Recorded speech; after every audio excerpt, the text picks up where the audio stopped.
د زړه خبره مې په چل چل کې دنیا ته وکړه هغه زمونږ پټه قصه مې نه لر چاته وکړه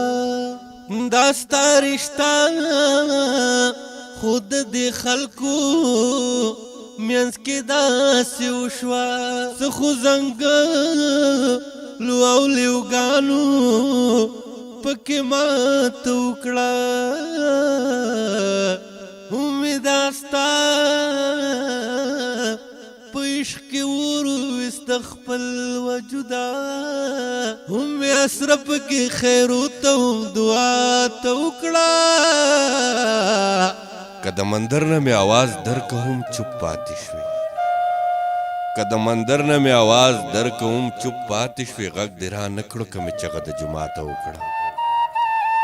دا ستا جوړې خاموشۍ دننه وخوړم دا ستا جوړې خاموشۍ دننه وخوړم زما د ذات سره دې لوبه تر خپل ذاته وکړه ویره خو شته چې دا هر څه به طوفانونه یوسي ما همیشه جړه اوبو ته او هوا ته وکړه د خپل منصور تپوس دې ونه که د مرګ په خوله کې د خپل منصور سره دې مینه دومره زیاته وکړه